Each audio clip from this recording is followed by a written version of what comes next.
Thanks for coming back to check out how everything is going. I appreciate your support. I do want to go over a few things for those that aren't familiar with spin bikes that may be interested in buying one or trying one out at your nearest gym, or maybe considering putting one in your home for your own personal use anytime you would like. Proper bike setup is huge for your form. If you do not have good form, the rest of your workout will not help your body as much as you want it to. Think of your form like your foundation for your house. If you don't have a good foundation, the rest of your house is going to fall apart. So with that being said, seat height is the most important thing. You want about your hip bone height. It's not so much how long your legs are, it's about where your hips sit. We'll get into the length of your legs here in a minute once we figure out our seat height. Hip bone height, and you can experiment with it probably 1 to 2 clicks. For me personally, I have to twist first, pull, moves up and down. I'm about right here, hip bone height. And then you tighten. When you get on the bike, excuse me, Diplo, can you excuse your, excuse us, sorry about that. Get out of here.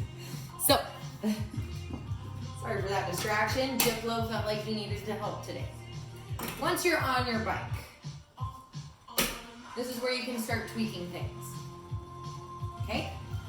So, you see how that feels? Feels pretty good. So, when you get your foot all the way to the bottom of your pedal stroke, you still want a slight bend in your knee right here. You don't want to be completely locked out, because that means when you're pedaling around, you're going to have to reach your leg. It's going to cause a lot of knee discomfort. The goal is to have no discomfort in your joints while you're working out. This should be a nice smooth ride with lots of hard work, but nothing should hurt. Once you figure that out, I want you to bring your foot all the way up to the top of your pedal stroke. It might be a little challenging for you to see right here, but you do not want your knee to go past your big toe. If your knee is past your big toe, you need to move your seat back a little bit. The goal is to have your knee above your ankle or just above the base of your toes, but not any further. And what this does is when we have to shift our hips back into our power climbs, it allows us to get the full extension in our leg, push, pull, scrape it up. And see that rotation in my ankle? That is extremely important for firing up all the right muscles. So if you don't have a lot of flexibility in your ankles, maybe at home, start to do this back and forth. Don't forget your circles and switch each way. It's going to create some extra mobility in your ankles that we all need very much.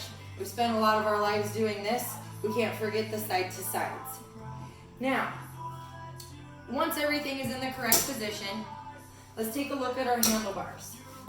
Recommended height for handlebars is about seat height, maybe 1 to 2 clicks above. Maybe for beginners, a little bit more up until we can work on some of the core stability. The goal is to never lean into your bars and put your body weight into your bars. You can use your bars for stability and strength training, but you don't want to rely on them when you get tired. Sometimes when we get tired, we want to use our upper body instead of our lower body. It's really important to keep everything in the legs. So for me personally, I like my handlebars at seat height. Sometimes I'll even do 1 click below, but it's taken me a long time to get to that position. So mess with your handlebars during your rides. Maybe ride a couple clicks above for one ride, next ride take it down a couple clicks, see what works well for you.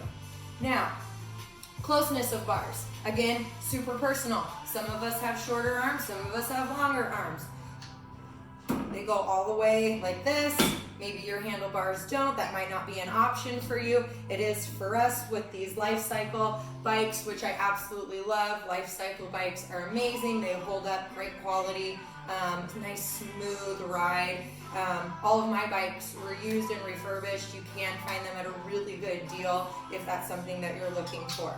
I personally like my handlebars a little bit closer. I keep everything nice and tight during my rides.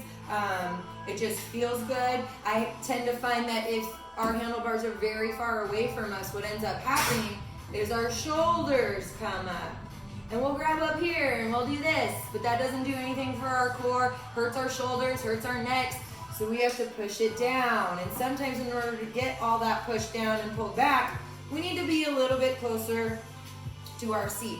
So again, super personal. I just wanted to give you some tips so that you have a better ride. I had a phenomenal instructor when I first started riding, and she had such a big class, there wasn't a ton of time to always go over proper bike setup. If I had had proper bike setup right from the get-go, I would have come a lot further in my training right off the bat. So I wanted to give you guys that today so you can use it before each ride. In my next video, I am going to go over some positions. The positions are really important so you can work different muscle groups. You can work everything from here down to your toes with the bike. You just have to do it the right way. Slow down, pay attention to the way your muscles feel, and we'll go over that in the next video. So thank you.